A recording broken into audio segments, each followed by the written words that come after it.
Bonsoir à tous, bienvenue dans votre émission La Réunion Léla.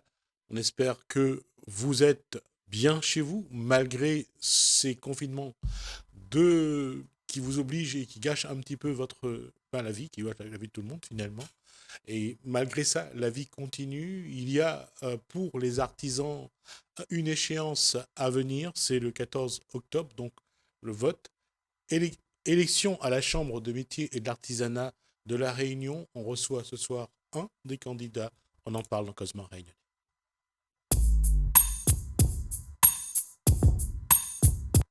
Et le candidat que je reçois ce soir est un habitué des lieux. Bonsoir Giro Payette. Bonsoir. Je veux dire, un habitué des lieux, c'est que Giro Payette connaît bien la maison.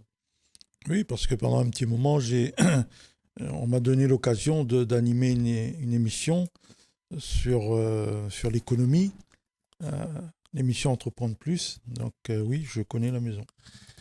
Et c'est paradoxe, est-ce que c'est un paradoxe quand on est dedans, parce que vous êtes chef d'entreprise, mais quand vous donnez la parole aux autres chefs d'entreprise, c'est plus difficile? C'est pas simple de les faire s'exprimer? Je ne vais pas généraliser, mais en règle générale, les artisans, avant qu'ils se confient à quelqu'un, il a besoin de créer ce lien de confiance, qui est normal. Donc, je serais tenté de dire, ça fait un moment que moi, je suis en contact avec les artisans. Moi, on a aussi cette faculté-là. Mais c'est le travail de longue date.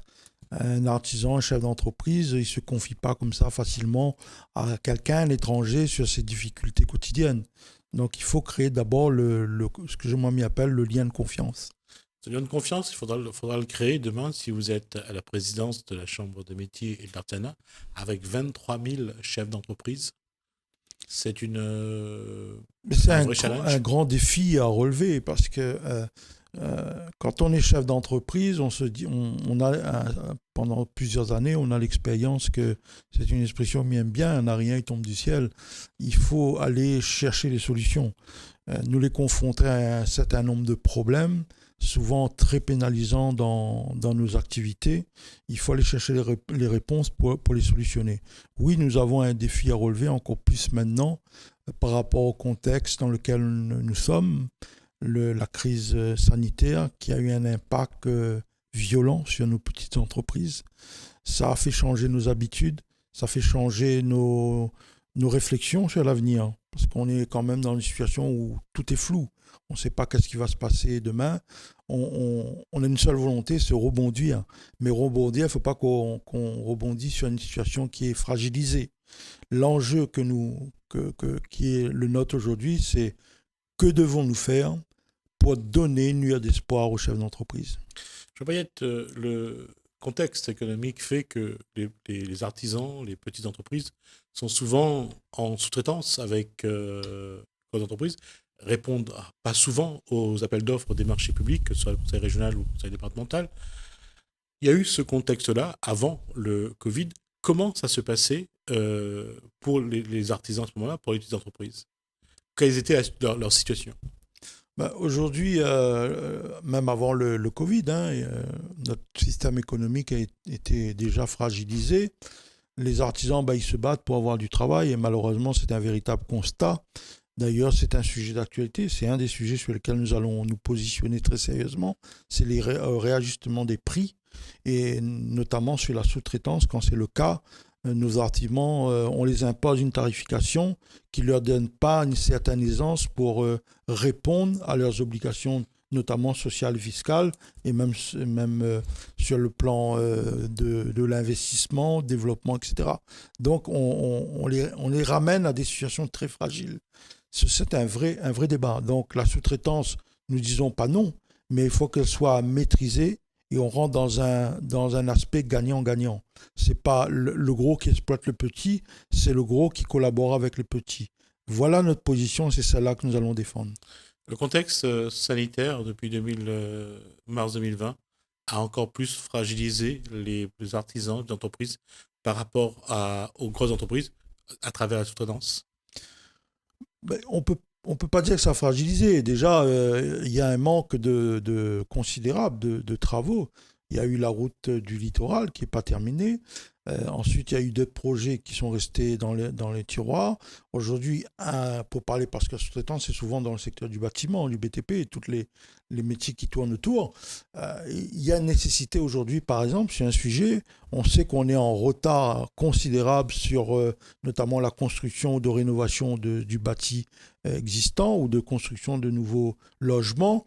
Il faut que ce dossier-là doit permettre à une relance économique, notamment dans le bâtiment. Et quand on va parler de ça, il faut que nous fassions une relance économique sur des tarifications, une méthodologie des prix qui correspond à la réalité. C'est-à-dire on ne peut pas non plus continuer à fragiliser les entreprises. C'est le moment ou jamais de remettre tous ces problèmes-là à plat. Un point qu'il va falloir sans doute revenir dessus, parce que ça pose le problème, c'est la faiblesse des artisans et la faiblesse des petites entreprises de ne pas être d'abord de ne pas se regrouper pour répondre à des appels d'offres. Comment Jérôme Bayet voudrait faire pour que les petites entreprises soient plus solidaires, et une plateforme pour pouvoir justement répondre à des appels d'offres et aussi affronter un contexte économique qui exige un juridique, un comptable, du monde que les autres entreprises n'ont pas les moyens de se payer, mais que la Chambre des métiers peut contribuer à mettre en place. Alors, il y a un cadre légal qui existe aujourd'hui, notamment pour revenir sur l'histoire de sous-traitance et les prix anormalement bas. Il y a eu la loi sur l'égalité réelle. Dans cette loi-là, il y a un volet sur le plan économique qui régit tous les aspects de la sous-traitance. La sous-traitance, et là, on peut rentrer dans cette loi-là et les mettre en application.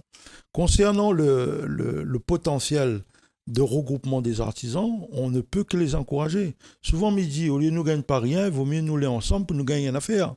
Donc, c'est ça le but. Nous, à la Chambre des métiers, et demain, si nous sommes aux affaires et on a les leviers en main, c'est un aspect des choses que nous allons accompagner pour leur dire restez pas isolés. Il vaut mieux vous mettre faire une harmonisation des moyens et du savoir-faire et que nous allons nous positionner sur la commande publique unie, organisée. Et je pense que les artisans, plus que jamais, ils ont besoin d'être accompagnés là-dedans. Ça, nous allons relever aussi le défi là-dessus. Mais il faut les informer. Comment nous allons faire? Il faut les rassurer. Il faut créer le cadre qui favorise les groupements dans le cadre de la réponse des marchés publics. Je voyais, la Chambre des métiers n'a pas souhaité, et jusqu'à maintenant, on n'a pas vu la Chambre des métiers apporter ce soutien, créer un guichet qui permet aux entreprises de se regrouper, qui permet de répondre aux appels d'offres, d'accompagner les entreprises. Cette nécessité-là, à quel moment il faudra prendre en compte? Alors, globalement, la volonté que nous avons aujourd'hui, on le voit bien là à travers. Et c'est un constat. Beaucoup d'artisans se posent la question à quoi sert une chambre des métiers. La chambre des métiers, c'est la maison des artisans. Et je le dis, je le redis. La chambre doit être l'axe central. Un artisan, il lève le matin, il doit dire moi, on a un problème, mais c'est qui mon interlocuteur? Ça doit être la chambre des métiers. Donc, oui, il faut que nous ayons cet élan de solidarité. Parce qu'on est une grande famille, 26 000 entreprises, pratiquement la moitié dans le BTP. Donc, les représentants, les élus demain, ont cette mission-là, c'est-à-dire rendre la Chambre des métiers aux artisans, plus de proximité, être à côté d'eux sur les problèmes quotidiens. Pas seulement pour solutionner des problèmes, mais aussi pour leur permettre de faire prospérer leurs entreprises. D'ailleurs, notre programme qu'on va porter devant les institutions, c'est sur 3 axes majeurs. Il faut d'abord sauver les entreprises. La situation est grave. Beaucoup d'entreprises en difficulté. J'entends là-dessus. Oui. Ça veut dire que quelque part, avec le plan de la relance, par exemple, du gouvernement,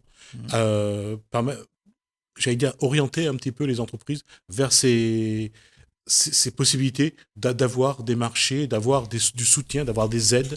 Ça, c'est une... Et évidemment, c'est la mission première de la Chambre des métiers, sauver les entreprises pour assainir la situation. On ne bâtit pas sur un socle fragilisé. Deuxièmement, relancer, effectivement, 100 milliards d'euros annoncés au point de vue national. Quelle va être la part des départements d'outre-mer et en déclinant, quelle va être la part du secteur pour la Chambre des métiers. Mais il faut qu'on s'inscrit dans cette démarche-là. Il faut qu'on apporte un projet, qu'on fasse financer pour permettre aux artisans de rebondir. Donc, la mission est importante là. On est dans un tournant là important. Donc, oui, sur le plan de relance, la Chambre des métiers, demain, doit être en mesure de proposer des actions pour permettre aux artisans de relever la tête. J'aimerais comment faire pour des chefs d'entreprise qui souvent sont au taquet, sur les chantiers tôt le matin, jusqu'à tard le soir, qui n'essayent que de finir projet après projet pour gagner un peu d'argent. Comment communiquer avec eux? Comment faire en sorte qu'ils vous accompagnent aussi? Parce que vous mettez à la rigueur que vous essayez de les accompagner, c'est une chose, mais il faut aussi qu'ils soient présents, qu'ils vous accompagnent, qu'ils soient là pour répondre à vos sollicitations. Et vous le savez, vous êtes bien mieux placé que moi pour savoir qu'un chef d'entreprise, souvent, n'a pas le temps de s'occuper de la paperasse, de l'administratif, et encore moins des appels d'offres. Ben, voilà un plan d'action dans la relance. Au lieu que c'est les artisans qui viennent vers la Chambre des métiers, c'est la Chambre des métiers qui doit venir vers les artisans. Et dans notre programme, nous dit, allons mettre en place une brigade de proximité. Pas seulement pour aller régler les problèmes tous les jours, mais c'est pour dire aux autres, voilà ce que nous peut faire la Chambre, qui va permettre aux autres demain de faire prospérer les entreprises. Venez, on leur tend la main. Parce que isoler, ce n'est pas la solution. Dire, ah, moi, pas besoin des autres, moi, pas besoin. Non, on a besoin de tout le monde. Une entreprise, on est dans un milieu économique où tout est en jonction.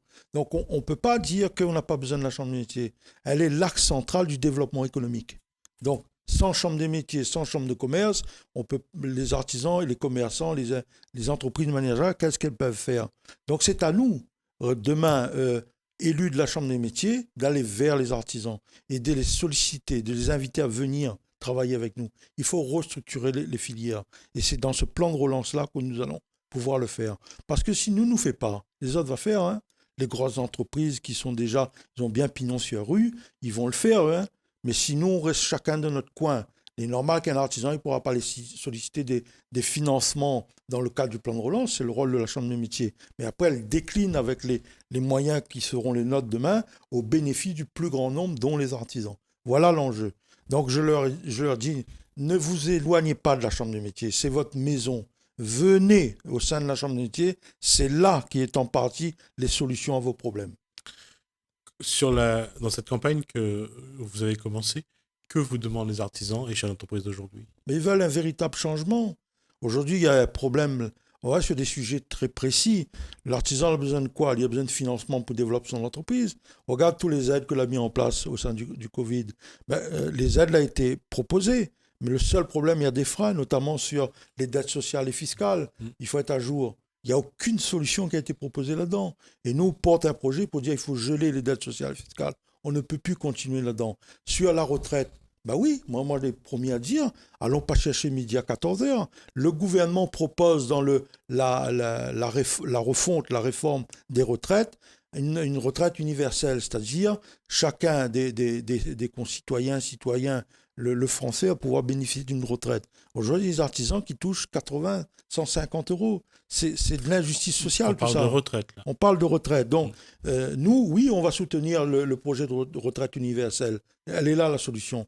Donc, pour permettre aussi aux entreprises, aux chefs d'entreprise d'être tranquilles, il a besoin aussi de savoir qu'il est bien protégé, socialement parlant. Et que demain, qu'il travaille un certain nombre d'années, il sait qu'il aura une petite retraite à la fin qui va lui permettre, demain, de vivre normalement. Mais pas être en dessous du seuil de pauvreté. On ne peut plus rester là-dedans. Il y a un moment donné, le gouvernement a proposé une loi pour que les chefs d'entreprise, les artisans, ou bien les personnes indépendantes, enfin les travailleurs indépendants, aient droit aussi aux allocations chômage. Alors, et ce projet a été retiré après. Vous pensez qu'il faut le reprendre? Mais il n'a même pas besoin d'aller retirer, réinventer. Il existe déjà. Moi, personnellement, je cotise dans une caisse pour assurer demain j'ai une perte d'activité, on va me verser une allocation de chômage. Mais ça, il faut expliquer aux artisans ça. D'accord. Ça existe déjà. Il suffit de le proposer. Demain, une personne, il vient créer son entreprise à la chambre de métier, c'est pas une obligation. Hein. Il a le droit de le faire. Choix. Mais nous, on va lui dire l'intérêt de prendre ça. Quand il vient créer son entreprise, on va dire, voilà, vous allez créer votre entreprise, voilà ce qu'on vous propose en protection sociale, qu'est-ce qu'il faut faire, qu'est-ce qu'il ne faut pas faire. Là aussi, il faut qu'on ait un vrai pôle juridique et social pour informer les artisans. Ils ont besoin d'informations. On doit les guider vers la bonne voie. Ça aussi, c'est une mission forte de la Chambre des métiers. On parle de retraite, donc on faudra parler de transmission. Évidemment. C'est aussi l'enjeu. Aujourd'hui, on a un mode social où le taux de chômage, il bat tous les records. la solution est aussi dans les activités artisanales. Il y a probablement, dans les prochaines années, des salons de coiffure à céder, des salons d'esthétique, des garagistes, des patentes de taxi. Il y a un certain nombre d'entreprises à céder. Pourquoi ? Parce que le chef d'entreprise arrive à un certain âge, à un moment donné, c'est normal qu'il cesse. Mais son activité qu'il a créée, qu'il a fait vivre pendant de nombreuses années, il devrait pouvoir transmettre soit un membre de sa famille, son fils, sa fille, un membre très proche. Nous, Chambre des métiers, on doit faciliter la transmission d'entreprise. On doit les accompagner. Ça aussi, c'est une grande mission. Nous sommes là aussi dans l'ère de la transmission. La transmission, c'est ça. Ne pas laisser dévaloriser les entreprises artisanales, c'est les valoriser pour que nos jeunes, demain, soient incités à venir les reprendre. Il faut créer le cadre. Et là, c'est un paradoxe, surtout dans un cadre où le chômage est quand même à des hauts niveaux. Parfois, le chef d'entreprise a du mal à trouver celui qui pourrait reprendre ton entreprise. Nous allons, nous, créer à la Chambre des métiers une plateforme d'affaires. Ça, nous allons dire aux artisans, vous voulez vendre votre entreprise ? On va mettre sur un site, il y a des moyens. Donc, et on va communiquer là-dessus. Souvent, au lieu de créer une entreprise qui est compliquée, il faut le dire, la solution, ce serait peut-être de reprendre une entreprise. Mais il faut qu'on crée la plateforme et on crée les conditions. Ça, c'est la transmission, mais on peut aussi céder l'entreprise. Donc, nous allons mettre en place une plateforme de cession d'entreprise.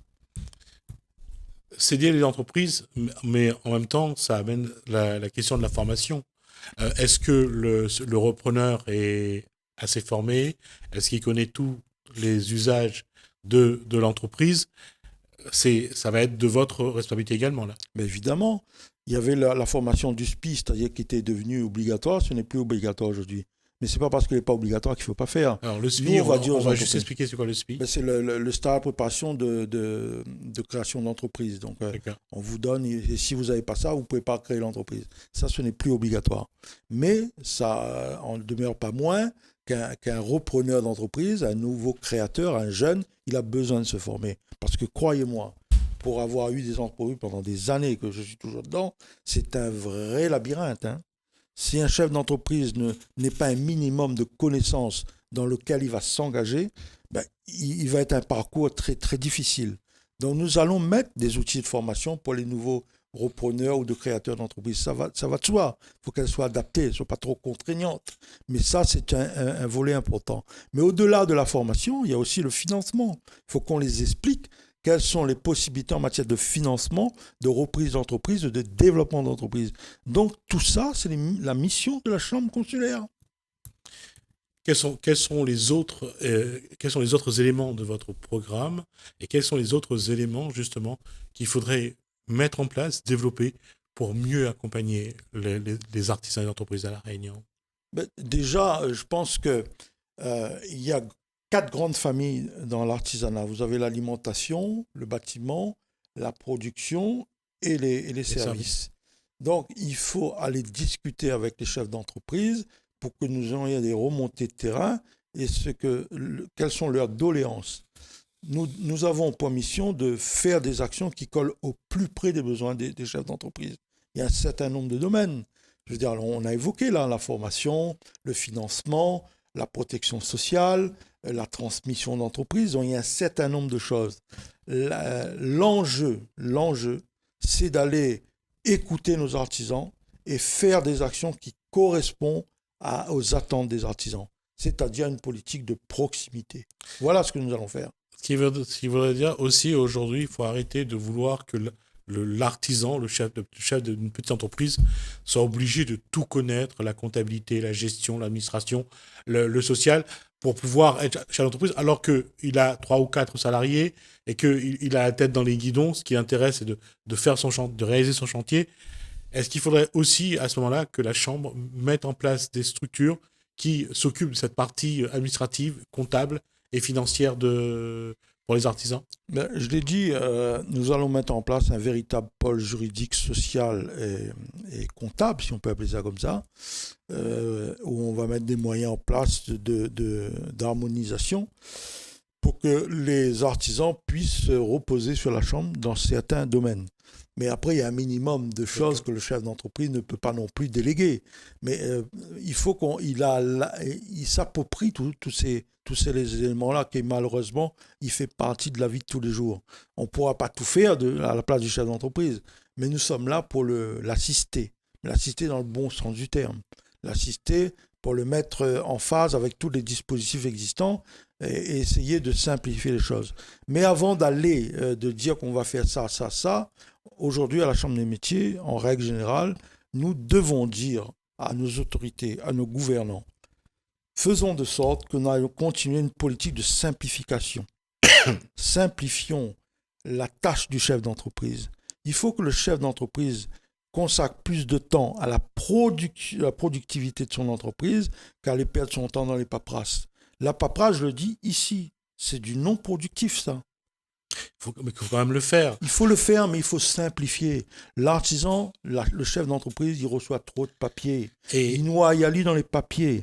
Ça, c'est l'autorité de... Vous parlez de guichet unique, mais ça c'est vraiment au goût du jour. Simplifier la vie du chef d'entreprise. La Chambre des métiers, demain, doit se positionner là dans cette voie. Parce que c'est la solution pour permettre aux chefs d'entreprise de consacrer plus de temps à la productivité. Quand on dit productivité, c'est une augmentation de chiffre d'affaires, c'est de la modernisation, c'est le temps de consacrer, la productivité, le développement entraîne les créations d'emplois. Le chef d'entreprise, il doit être consacré là-dedans. On ne vient pas lui mettre un gros boulet dans son pied avec une masse de travail administratif qui ne produit rien que des embêtements. Voilà, nous, on va se battre pour qu'on aille vers la simplification. C'est un paradoxe dans le contexte actuel où les administrations font de moins en moins, exigent de plus en plus des entreprises, des chefs d'entreprise, que ce soit pour le social, que ce soit pour l'administratif, que ce soit pour les impôts. Le chef d'entreprise doit de plus en plus être polyvalent pour pouvoir répondre à ça. Et malheureusement, pour lui, ça se complique un peu plus. Justement, il faut savoir aussi, demain, on est à la Chambre des métiers, on siège aussi à ce qu'on appelle l'Assemblée permanente des chambres des métiers de France. Il va avoir les présidentielles de 2022. Il faut que nous soyons capables, nous aussi, élus représentants des artisans, de s'adresser à nos futurs responsables pour leur dire, s'ils veulent une relance économique dans notre pays, il va falloir faciliter la vie aux chefs d'entreprise. C'est de notre responsabilité et nous allons le faire. Et autre chose par rapport à ce que vous voulez dire, qu'est-ce que les entreprises veulent que demain, si vous arrivez à la Chambre, vous faites tout de suite? Tout de suite, là, la première chose qu'on va faire, nous, c'est qu'on va exiger légalement le gel des dettes sociales. D'accord. Parce que c'est un poids qui pèse sur nos chefs d'entreprise. Et quand notamment le président sortant dit il faut reporter. C'est pas notre position, nous. Hein. On reporte une affaire qu'on n'a pas gagné payer aujourd'hui. On va payer après. Comment il va faire? Il faut geler, il faut se mettre autour d'une table. Et ma réflexion va beaucoup plus loin que ça. S'il n'a pas payé aujourd'hui parce que les charges dans notre pays sont lourdes, dans le cadre des élections présidentielles, ça va faire partie aussi de nos propositions. Nous sommes le pays où les taxes et les charges sont les plus élevées, qui est un véritable frein au développement économique. Ça aussi, il faut qu'on soit capable demain de dire allons débattre là-dessus.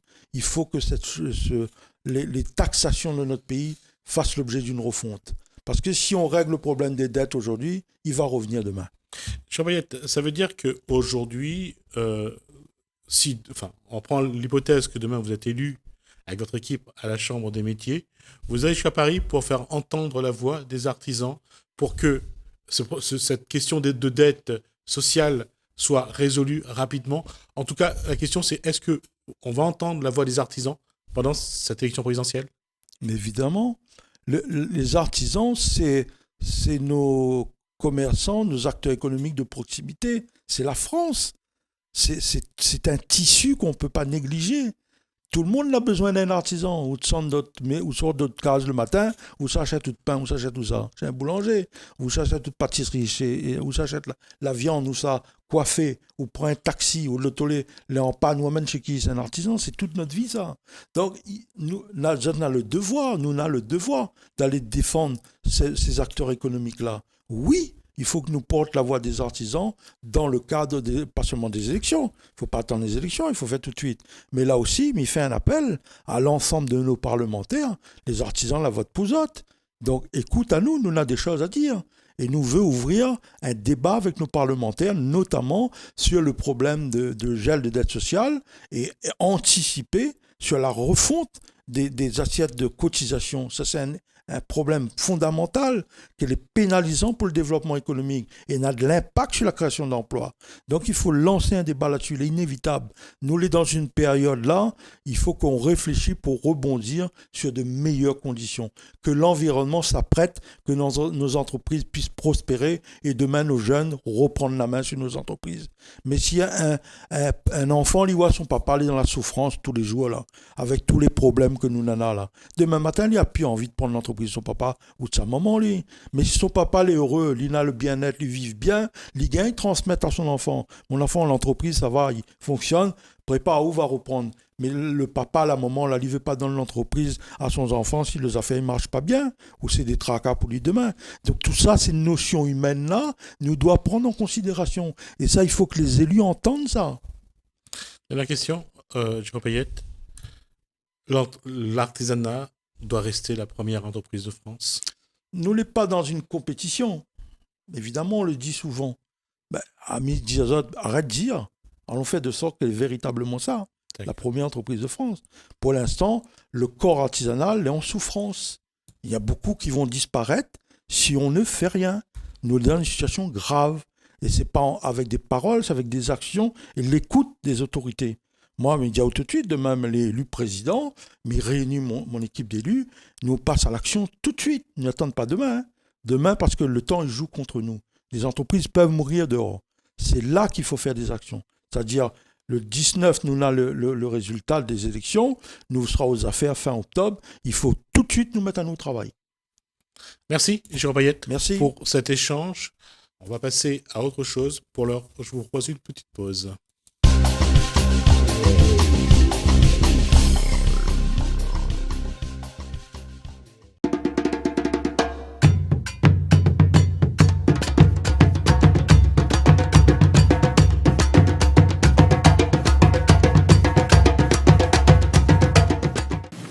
Cet ouvrage, pour vous, d'abord, l'essentiel?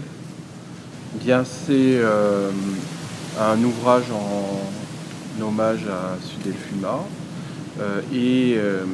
Cet ouvrage donc rassemble des contributions sur la notion de résistance en situation esclavagiste.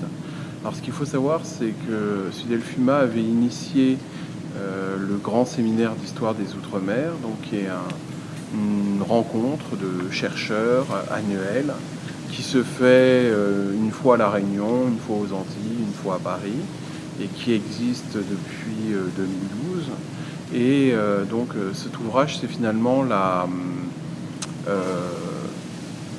publication d'un certain nombre d'articles de ces conférences qui s'interrogent sur la notion de résistance. En effet, le thème de résistance est beaucoup utilisé par les historiens et on se pose la question de savoir si est-ce qu'il peut être utilisé à tout moment. Est-ce que lorsqu'un esclave agit contre son maître, est-ce qu'il agit contre l'esclavage? Je vais prendre un exemple, par exemple un esclave qui vole pour se nourrir. Est-ce qu'on peut considérer cela comme une résistance politique à l'esclavage ou comme un acte de survie? Et c'est d'ailleurs pour cette raison que l'ouvrage s'appelle « Acte de résistance », parce qu'il semble qu'on est plus dans des notions concrètes d'opposition que dans la conception d'une résistance consciente à l'esclavage. Si on regarde l'histoire de l'esclavage, on voit qu'au départ, c'est juste un rapport de force. Comment on explique que, en termes de sociologie, que ce rapport de force est devenu un élément économique? Alors, la plupart des sociétés humaines reposent sur le rapport de force et sur l'exploitation des plus faibles par les plus puissants. La particularité de l'esclavage, c'est de s'intégrer dans une communauté, dans une économie beaucoup plus large. Ça, c'est un facteur que l'on voit très souvent dans toutes les sociétés esclavagistes, que ce soit l'Empire romain, le monde arabo-musulman. C'est toujours de cette manière que cela se fait. C'est-à-dire que ce sont des esclaves qui viennent d'horizons extérieurs, lointains. Donc ce sont ces personnes-là qui sont réduites en esclavage. Et effectivement, ce qui est utilisé pour les réduire en esclavage, c'est le fait de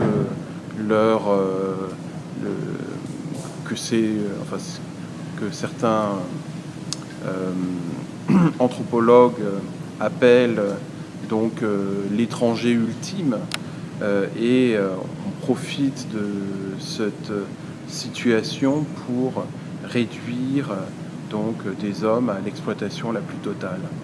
Mais il y a quand même des similitudes avec des situations bien présentes, notamment lorsque on voit le recours au travail clandestin de personnes qui sont sous-payées.